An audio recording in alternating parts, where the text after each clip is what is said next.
I'll give you a chance. I mean, if you go ahead and you get 1 minute to explain your vote or why you feel that way. So before... I am going to withdraw my nomination of Mr. Sigala. I think it's unfair to put him up to a vote. The comments I just heard have convinced me that this decision was preordained. And here's my rationale. And this is why this process is very difficult, because people put themselves up in public to be discussed about. That's tough. So all credit to you all. So my comments here are directed towards our council. I would like to hear more explicitly what you mean by experience.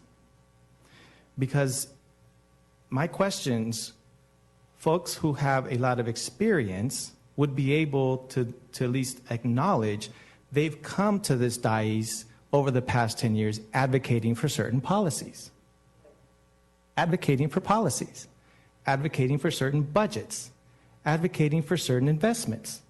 And to say tonight, I don't really know because that's not my thing, but I want to learn. But you were right there telling me how to vote. And as you said, if you sit on the Citizens Advisory Commission on the Charter, you must know policies and laws and ordinances because you're proposing changes to our very Constitution.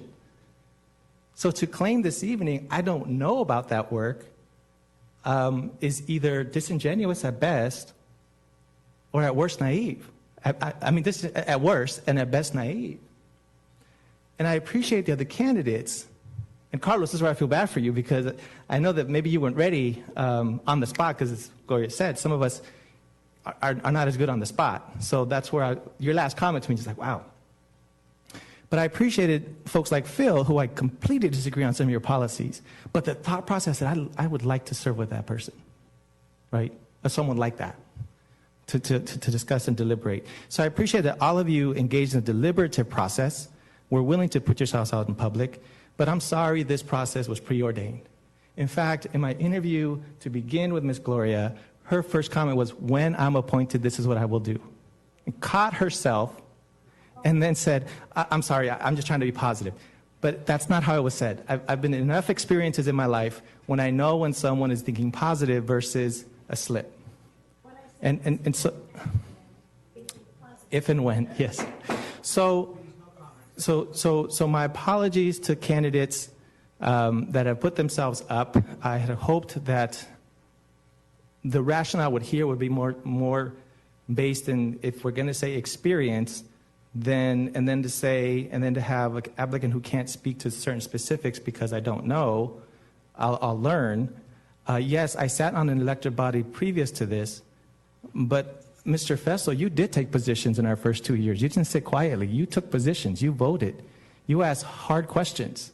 You questioned me and got me to think differently about some of the things that I was thinking about, which is why I was pleased to join with you on different task forces. So all that said, for me, a big highlight has been the west side. And I think it's ironic to say we don't want Little Arabia, but we keep saying west side. You can't unite if you keep arguing about geography. So I'm District 3. This is my neighbor District 2, right? Not just District 1. It's my neighbor District 2. The Crescent, the Ranch Market, that whole area is hard hit with poverty, overcrowded housing, the Euclid corridor. Our public works have gotten money to do some work there. I didn't hear you all say anything about Euclid.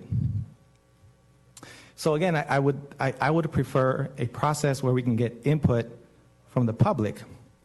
And so, Mr. Mayor, I would like to motion to continue this item until the 28th to allow people to watch the video this evening, to listen now to the candidates, what they've said more substantively, for candidates to go out and talk to people, and then on the 28th, have a vote if we really want to restore something out of this process.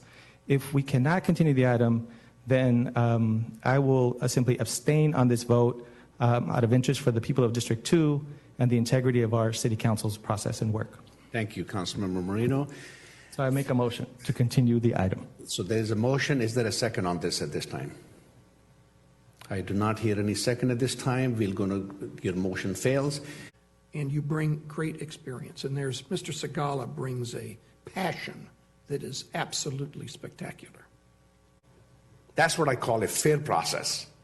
It was absolutely not a single way of saying it was an unclear, unfair process. So with that said, I'm going to ask at this time, Councilmember Valencia, you have any question on how you're going to vote, or do you have any concern on this voting? Just more so a comment for perspective to add to the dialogue that's taking place. Go ahead, Councilmember Valencia. I agree, Mr. Mayor, that the process, the application portion of the process was fair. It was communicated via social media. We announced it on our communication outlets. However, in my opinion, to reiterate what I stated in my opening comments, I would have liked to have seen proactive outreach and more from the city in encouraging our residents to engage in what they would like to see from their District 2 representative. So my understanding of the dialogue taking place now is maybe angled a bit differently. I do believe that applicants were aware, and hence we had 10 applicants. I would have liked to have seen the city go above and beyond in encouraging residents to engage in the process, and I did not see that take place at all. And from that lens, I do believe we did shortchange the residents of District 2. That's not to say that based on no policy that we have, as long as we appoint somebody within 60 days, we definitely abided by that because there is no policy. So whatever we decide, that's what it is. What I'm saying is and again, going back to what my commitment was when we first voted on this, and yes, I did support this process, was to ensure that it was a fair, transparent, and inclusive process, inclusive to residents engaging, not just inclusive in making sure that we have enough applicants in the process. So, Councilmember Valencia, let me ask you, how would you engage differently what we did today? What will be your process to engaging the community more? Sure. We put it on our website. We put a social media. And maybe, what else would you do differently? Absolutely right. We put on our website and our social media and encourage residents to apply for the position, but we did not encourage residents to engage in communicating what they would like to see from the applicants. Hosting a community meeting where a forum could be held publicly to have all 10 applicants sit in front of 5, 10, 15, 100 residents to hear the concerns of what they would like to see from the applicant and see how they correlate to what the applicants are advocating for, and then also giving us a better sense of what the District 2 residents would like to see out of this process and out of their applicant moving forward. I'm still asking you, Councilman Valencia, I'm still not convinced. You mean to say the city should go on and knock on every door to please come to the city hall? We are ready to appoint someone. I mean, what would you do differently? You're still not giving me any answer. What would you do differently? We have over 20,000, excuse me, how many people do we have on social media or Facebook page? Does anybody know, just a rough number off the top of our head? 50,000, 20,000 followers, something like that? Thousands of residents that follow our page. To include an image, a link that says, alongside, please apply. Please submit public comment as to what you would like to see from your District 2 representative. We did that. No, we did not. We asked every District 2 people that we have an opening. It was in the newspaper many times. Orange County Register covered it. To apply. And this was not an election. Do you understand that? This is not an election. This is an appointment by the council. Okay. So the way the process was set up for our charter says city council can appoint. And we cannot be running a campaign and asking citizens to come here to start campaigning that this is a process, come on over to the city hall and appoint and talk about the applicants which you like, which they all did. How are we supposed to know what the best fit is for District 2 if